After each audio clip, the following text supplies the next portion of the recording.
Hey gang, down here hunting some late season honkers. Big surprise today. We had some massive snowfall here in Minnesota, around like 40 inches where we're hunting at.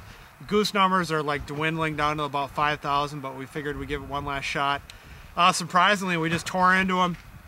Some of the things I was working today, typically in the late season we don't do a ton of calling, but today the aggressive calling, super fast clucks just seemed to be the ticket, also with the flagging.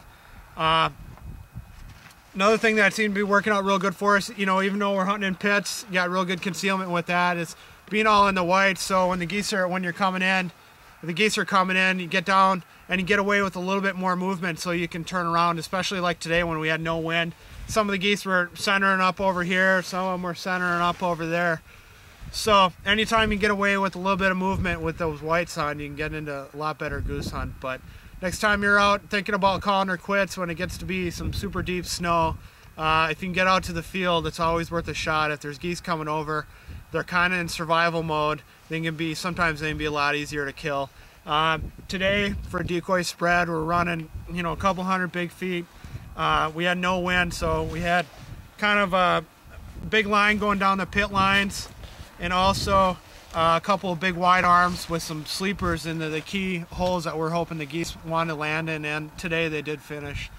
Another thing I had going on today, I was hunting with a couple of friends I typically just snow goose hunt with.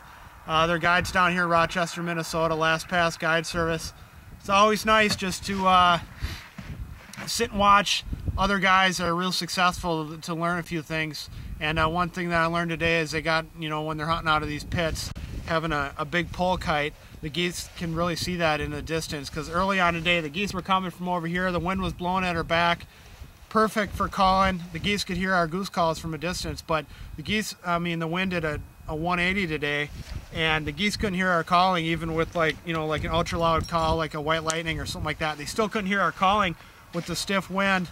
So, but they could hear, they could see that flag. So always remember that when you're out hunting, that if you have good concealment, you can get away with a lot of flagging all the way to the ground, especially when you got whites on.